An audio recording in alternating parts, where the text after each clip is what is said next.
एक बात पर विश्वास कर लीजिए कि आपको कोई भी सुखी नहीं कर सकता। यदि आपको कोई सुखी कर सकता है तो आप हैं। बिल्कुल घनीभूत अर्थात ठोस बात है, इसे समझ लेना। यदि आप अपने विचार के द्वारा, विवेक के द्वारा अधर्माचरणों का त्याग करके धर्म पूर्वक जीवन व्यतीत करते हुए भगवान नाम जप करते हैं, तो पूर्व पाप कर्म के अनुसार जब देह रचा गया तो उसमें जो प्रारब्ध दुख सुख का है वो तो आएगा, पर आपको परास्त नहीं कर पाएगा। और आगे आपके लिए महासुख है जो दुख और सुख दोनों से परे है। अखंड प्रसन्नता, अखंड आनंद, वो केवल आपके करने से होगा। उपदेश मिल सकते हैं, मार्ग बताया जा सकता है, आपको सहयोग मिल सकता है, पर चलना आपको होगा। यदि आप नहीं चले तो ये कहीं भ्रम हो कि मैं कहीं जाऊं और मेरी दुख निवृत्ति हो जाए, तो इस भ्रम को छोड़ देना आप। क्योंकि हम आप तो बहुत छोटे जीव हैं, अर्थात बहुत लघु तपस्या, लघु पुण्य वाले हैं। हम उन महापुरुषों की बात करते हैं जिन्होंने आजीवन ऐसा तप संचय किया, फिर भी उनके शरीर में भारी से भारी दुख देखे गए। ये दुख और सुख एक भ्रमात्मक इंद्रजाल है माया का, ना दुख है न सुख है। जैसे जो सपने सिर काटे कोई, बिन जागे दुख दूर न होई। ऐसे स्वप्न में तुम चक्रवर्ती सम्राट बन जाओ तो जगने पर तुम थोड़ी रहोगे, तुम जो हो वही होगे। हम भगवान के चिदानंद अंश हैं। ये भूलकर हम अपने को स्त्री पुरुष, अच्छा बुरा, धनी निर्धन, दुखी सुखी आदि आदि बहुत सा प्रपंच है, इसे हम अपने दिमाग में बैठा लिया है। जब तक आप ये प्रपंच नहीं छोड़ोगे तब तक आपको सुखी कोई कर ही नहीं सकता, क्योंकि दुखालयम नाशवान संसार का तो तुमने अस्तित्व रखा है। अगर ये किसी के दूर करने से होता तो स्वयं जगत गुरु परब्रह्म परमात्म तत्व भगवान श्री कृष्ण सामने हैं और अर्जुन को कह रहे हैं, मात्रा स्पर्शास्तु कौन्तेय शीतोष्ण सुख दुखदा आगमा पायनो अनित्यास्तास्तितिक्षस्व भारत। हे भारत, हे अर्जुन, ये आने जाने वाले अनुकूलता प्रतिकूलता, गर्मी शीतलता, अर्थात काम क्रोध लोभ मोह मद मत्सर अपमान निंदा, ये सब ताप पहुंचाते हैं। अनुकूलता सम्मान यश कीर्ति धन वैभव मानी हुई मान्यता, ये सब शीतलता पहुंचाते हैं। ये उष्णता और शीतलता, अनुकूलता और प्रतिकूलता आने जाने वाले हैं। भगवान ये नहीं कह रहे मैं मिटा दूंगा, कह रहे तास तितिक्षस्व भारत। हे अर्जुन, ये तुम्हें सहना होगा। यदि तुम इसे सह गए तो तुम्हारे हृदय में ऐसी स्थिति प्रकट हो जाएगी कि फिर ये स्पर्श भी नहीं कर पाएंगे। सहने से तुम्हारी भक्ति बढ़ेगी, तुम्हारा चिंतन बढ़ेगा, तुम्हारा स्मरण बढ़ेगा। सत्य वस्तु के लिए, सत्य तत्व के लिए तुम सुखी हो जाओगे। बिल्कुल खुली बात। आडंबर नाटक पाखंड इसकी जरूरत नहीं। प्राकृतिक भोगों में सुख बुद्धि, देहाभिमान, विद्या रूप महत्व कुल धन यौवन अभिमान, यही तुम्हारे दुख का मूल है और ये कोई दूसरा नहीं हटा सकता। ये तुम्हें अपने विवेक सत्संग से प्राप्त हुए विवेक के द्वारा, शास्त्र स्वाध्याय से प्राप्त हुए विवेक के द्वारा इसे तुम्हें त्यागना है। दुख तुम पकड़े हो तो छुड़ा कौन सकता है? छुड़ाना तो आपको ही पड़ेगा। अगर कोई वादा करता है कि मैं आपको दुख रहित कर दूंगा, मुझे आज तक समझ में नहीं आया। दुख रहित होने का जो उपाय है वो गुरुजन, महापुरुष, संत जन बताते हैं कि जब चारों ओर अंधेरा छा रहा हो, कोई अपना न दिखाई दे रहा हो, केवल दुख ही दुख, अशांति ही अशांति, उस समय आप देखिएगा कोई एक है जो आपको बहुत प्यार कर रहा है। वो हमारे प्रभु हैं। आप जिनकी तरफ पीठ किए हो और जहां दुख है उधर मुख किए हो, वापस घूमो, सन्मुख होइएगा। सन्मुख होए जीव मोहि जबहि, जन्म कोटि अघनाशों तबहि। करोड़ों जन्मों के पाप नष्ट कर देते हैं भगवान। जहां प्रभु की तरफ हुए तो पता चला बहुत जन्मों से बिछुड़ा था, वो मेरे स्वामी मिल गए। भारी से भारी संकट की निवृत्ति के लिए एकमात्र उपाय भगवान श्री हरि का आश्रय, उनके नाम का जप। सत्य मान लीजिए, आडंबर से कुछ नहीं होना। चाहे जितने जंतुर बांध लो, चाहे जितना जो कुछ जादू टोना जो मन आवे सो कर लो। बारी मथे घृत होए बरु शिकताते बरु तेल, बिनु हरि भजन न भवतरी यह सिद्धांत अपेल। विनिश्चितम बदामिते नान्यथा वचांस में हरि भजंती। अटल बात है, यदि भजन नहीं करोगे तो तुम्हें कोई सुखी नहीं कर सकता। तात्कालिक आपको ऐसा लग सकता है मेरा काम बन गया, नहीं, वो तत्कालिक है। हमारा काम बनना तो तब होगा जो हमारा आवागमन मिट जाए, सदा सदा के लिए मुझे ऐसी वस्तु प्राप्त हो जाए कि जहां चाह ही खत्म हो गई, जहां दुख ही खत्म हो गया। वो हमारा स्वरूप है, वो हमारे आराध्य देव है। प्रार्थना मान लीजिए, भटकाव से बचिए। ये कलिकाल मलायतन मन कर देख विचार, श्री रघुनाथ नाम बिन नाहिन आन आधार। महापुरुषों ने स्पष्ट कहा है। ये मलायतन मल का आगार है। मल माने कामना, नाना प्रकार की वासना, भ्रष्ट आचरण, छल कपट, दंभ पाखंड, बोलबाला, इसका एकमात्र श्री भगवान का नाम आधार है। जो चाहत है नित्य सुख अरु मन को विश्राम, हित ध्रुव हित सो भजत रो पल पल श्यामा श्याम श्यामा श्याम श्यामा श्याम। यदि सच्चिदानंद शाश्वत सुख चाहते हो, जहां से कभी हटना ना पड़े, केवल सुख ही सुख है, आनंद ही आनंद है, और मन का विश्राम चाहते हो कि भाग दौड़ मन की मिट जाए, तो बस प्रेम से बोलते रहो श्यामा श्याम श्यामा श्याम, राधे श्याम, राधा राधा राधा वल्लभ। ये बड़ी शोध करके महापुरुषों ने बात कही है। यदि आप भजन नहीं करते तो आप दिमाग में लिख लीजिए, चाहे अपनी नित्य डायरी में लिख लीजिए, जो आप दिनचर्या लिखते हैं। आपको कहीं भी कभी भी कोई भी सुखी नहीं कर सकता। गांठ बांध लीजिए, भटकने की जरूरत नहीं है। और यदि नाम जप करने लगे, धर्माचरण करने लगे, तो तुम आशीर्वाद देने वाले बन जाओगे। सातरति सातरति सा लोकांतारयति।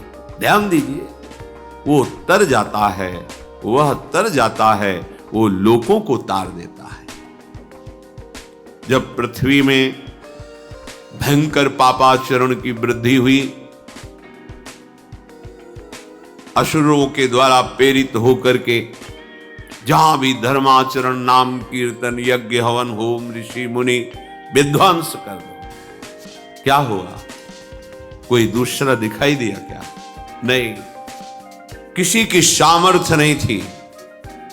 सब मिलकर के ब्रह्मा जी के पास गए, जो ईश्वर कोटि के महापुरुष। सबने ब्रह्मा जी से प्रार्थना की। ब्रह्मा जी ने कहा, हम भी जिनके सेवक हैं वही प्रभु अब हमारे दुख का निवारण कर सकते हैं। सोचो, आप किसी और से दुख निवृत्त कराना चाहते हैं, जिसने सृष्टि बनाई है, भगवान ब्रह्मा जी भी कह रहे हैं मैं जिनके सेवक हूं, वही प्रभु हमारे और आप सबके दुखों का निवारण कर दे। तो आपको समझ में नहीं आ रहा कि एकमात्र भगवान श्री हरि ही हमारे दुख का निवारण कर सकते हैं। हमें कहीं भागने दौड़ने की जरूरत नहीं है। साधु समागम इसलिए किया जाता है कि हृदय पवित्र हो जाए, पवित्र हृदय की पहचान बुद्धि में विवेक का प्रादुर्भाव हो जाए, और विवेक से मोह का नाश करके हम निरंतर प्रभु के प्रेम में डूबे, भजन में डूबे। सबने एक साथ मिलकर के विचार किया कि महासुख सिंधु प्रभु से विनय करनी तो कहां जाया जाए, वैकुंठ चले, किसी ने कहा क्षीर सागर चले, अपनी अपनी भावना व्यक्त कर रहे थे। तेहि समाज गिरजा में रहू, अवसर पाई वचन एक कहू, हरि व्यापक सर्वत्र समाना, प्रेम ते प्रगट होई मैं जाना। हे गिरिजा, परम वैष्णवाचार्य भगवान महादेव जी कहते हैं, उस देव समुदाय में हम भी थे। हमने कहा कि हमारे तो हृदय में बात ऐसी आती है कि कहीं भागने की जरूरत नहीं है। हरि व्यापक सर्वत्र समाना, जैसे वो वैकुंठ में विराजमान है, क्षीर समुद्र में विराजमान है, ऐसे कण कण में विराजमान है। बस तुम प्रेम से पुकारो, जहां पुकारोगे वहीं प्रभु प्रकट हो जाएंगे। नाम बाणी जहां श्याम श्यामा तहां, नाम बाणी निकट श्याम श्यामा प्रगट। सिद्ध सिद्धांत है, भटकने की जरूरत नहीं। जहां हो वहीं से प्रिया प्रीतम का नाम पुकारो, नाम कीर्तन करो, उनकी लीलाओं का गायन करो, सबको सुख देने की भावना करो। देखो तुम्हारी दृष्टि बदलती चली जाएगी, भगवत साक्षात्कार करने की योग्यता आने लगेगी। ऐसा ही हुआ।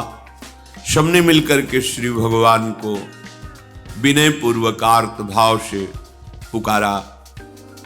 आकाशवाणी हुई, निर्भय हो जाओ, निश्चिंत हो जाओ, मैं स्वयं अपने अंशों के सहित अवतार लेकर इस भूमि का भार हरण करूंगा।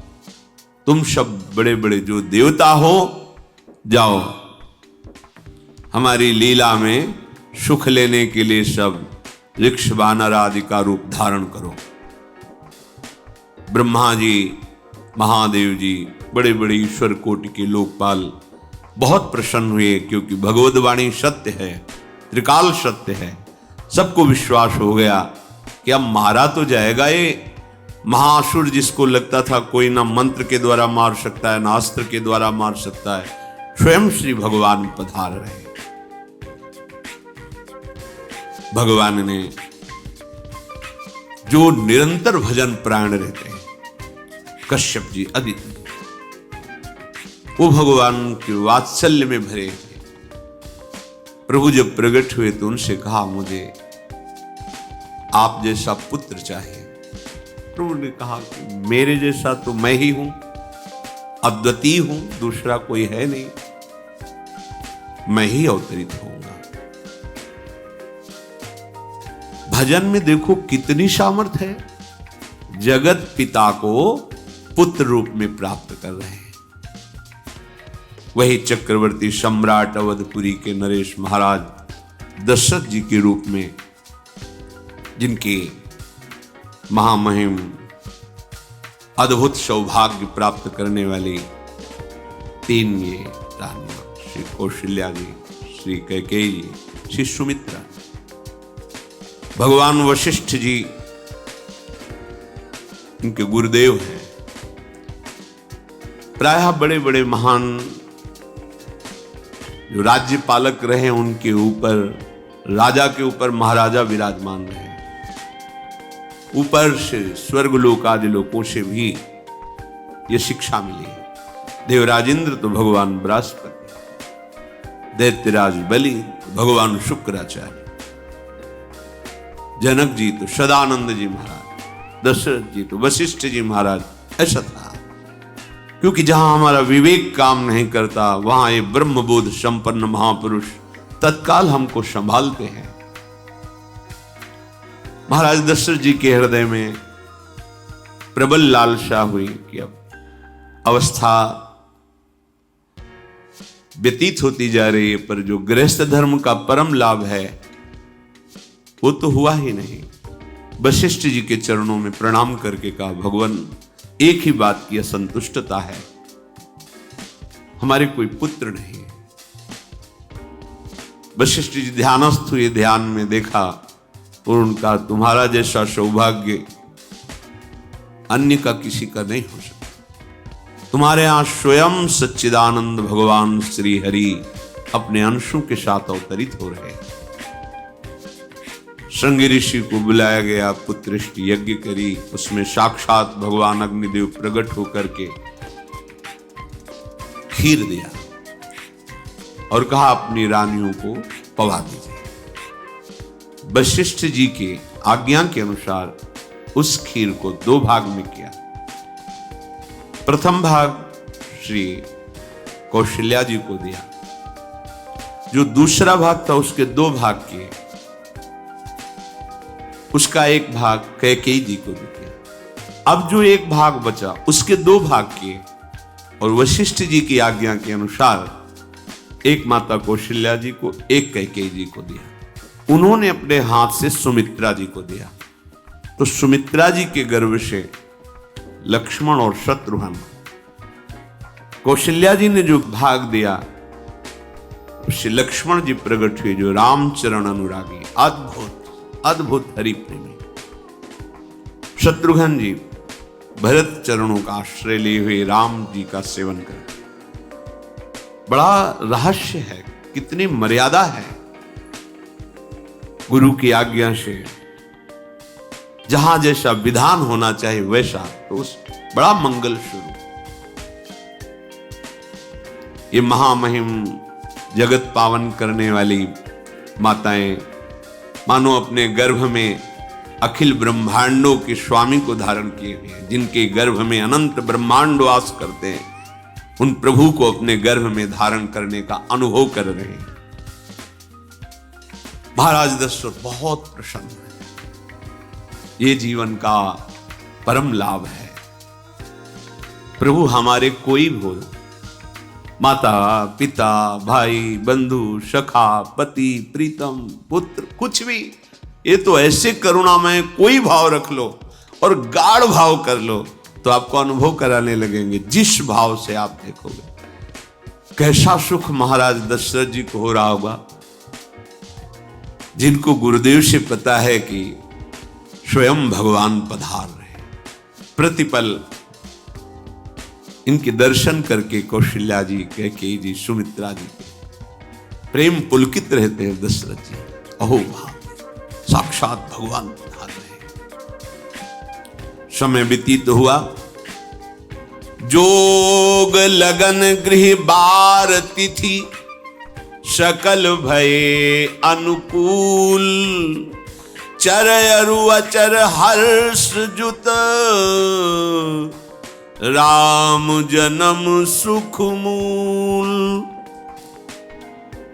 ठीक योग लगन ग्रह वार तिथि सब अनुकूल हो गई। कब?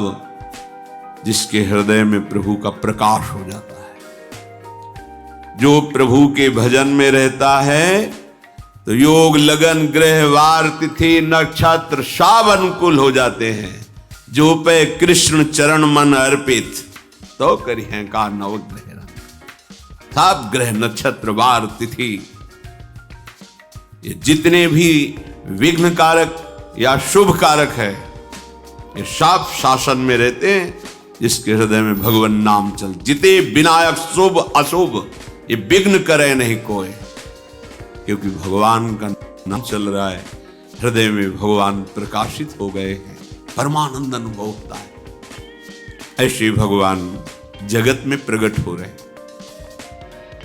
ये तो कभी कभी अवतार होता है, पर ये अवतार होता ही रहता है।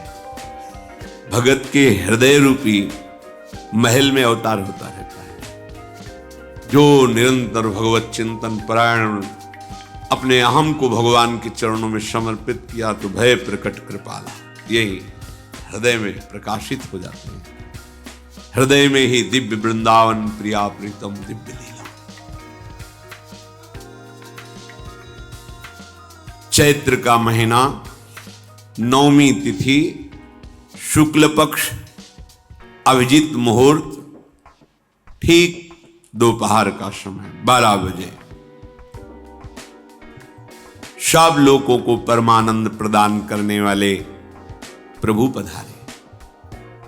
शीतल मंद सुगंधित वायु बह रही है, देवताओं की दुंदुभियां बज रही, पुष्पों की वर्षा हो रही, बड़े बड़े ऋषि मुनि नृत्य कर उठे। जैसे साधना को फल मिलता है हृदय आनंद में, आज समस्त साधनाओं के फल स्वयं मंगल मूर्ति प्रभु पधार रहे। सब महात्माओं का, संतों का हृदय अलौकिक आनंद से भरा हुआ है। पृथ्वी जितनी दिव्यता है सब प्रकाशित कर दी। रस भरे फल, औषधियां, दिव्य मणियां, रत्न जो छुपाए हुए अपने गर्भ में थी, प्रभु आ रहे, सब प्रकाशित कर दी। जलधाराएं जो सूखी हुई थी वो भी।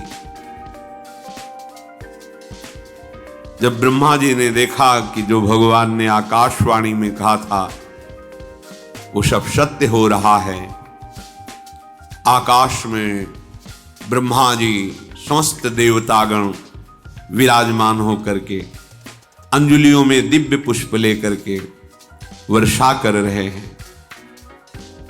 सुंदर सुंदर अलग अलग वाद्य बज रहे हैं। ऋषि मुनि देवता सब स्तुति कर रहे हैं। प्रणाम मुद्रा में सब खड़े हैं, क्योंकि समस्त लोकों का पालन करने वाले भगवान श्री हरि महाराज चक्रवर्ती सम्राट दशरथ जी के भवन में प्रकट हो रहे हैं। तो आकाश में सब ईश्वर कोटि के महापुरुष पुष्पांजलि अर्पित कर रहे हैं। उसी समय भगवान का प्रादुर्भाव होता है। भगवान कभी गर्भ से नहीं प्रकट होते, लीला होती है, ऐसा अनुभव होता है गर्भ है। पहले भगवान भगवान के रूप में प्रकट होते हैं, फिर वो बालक बन जाते हैं। कभी ऐसा कहीं नहीं मिला, अनुभव होता है ऐसा। समय से गर्भ रहा, समय से गर्भ बढ़ा, ऐसा अनुभव होता है। पर भगवान प्रकट होते हैं, इसीलिए भय प्रगट कृपाला दीन दयाला कौशल्या हितकारी हर्षित महतारी मुनि मनहारी अद्भुत रूप विचारी लोचन अभिरामा तनु घन श्यामा निज आयुध भुज चारी भूषण बनमाला नयन विशाला शोभा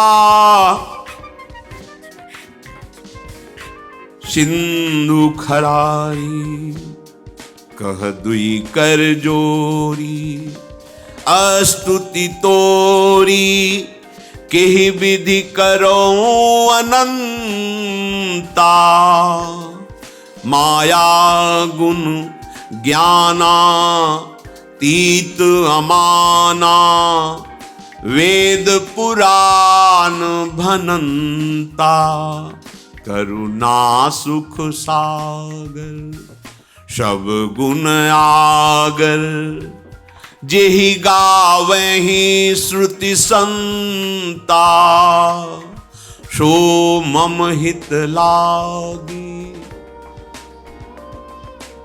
जन अनुरागी भयउ प्रगट श्रीकंता ब्रह्मांड निकाया निर्मित माया रोम रोम प्रतिवेद कहे, मम उर्षो बाशी यह उपहासी, सुनत धीर मति थिर न रहे, उपजा जब ज्ञाना प्रभु मुस्काना, चरित बहुत विधि कीनी चहे, कही कथा सुहाई मातु बुझाई, जेहि प्रकार सुत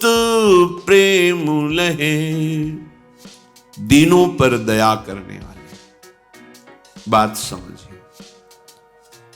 बहुत तपस्या है, बहुत गुण है, बहुत बड़े साधक हो, बहुत बात अभी नहीं बनी। दीनों पर दया कर। अगर हमारा भजन साधन बन रहा है, हमें भगवत चर्चा कथन श्रवण का सौभाग्य, धाम नाम रूप लीला, ये मेरे प्रभु की हेतु की कृपा है। आप एक बार भी राधा नहीं बोल सकते, कृष्ण नहीं बोल सकते, एक मिनट भी आप नहीं आ सकते, ये केवल मेरी लाडली की कृपा है। हृदय में किंचन मात्र गर्व नहीं, अभिमान नहीं। वो हमारे भगवान को बहुत प्यारा होता है, प्रियालाल को बहुत लाडला होता है। हमें प्रभु के अगर चरणारविंद के अनुराग में डूबना है तो विवेक से देखो है क्या पास हमारे। अगर कुछ भी दिया हुआ है भौतिक आध्यात्मिक, वो सब मेरे प्रभु का दिया हुआ है, तो गर्व किस बात का, अहंकार किस बात, तो दैन्यता आ जाएगी। अज्ञान से ये अहंकार बढ़ता है, ज्ञान से इसका समन हो जाता है। चाहे भौतिक हो चाहे आध्यात्मिक हो, मेरे को सब कुछ मेरे प्रभु ने तो दिया है। ध्यान देकर देखो तुम्हारी उपज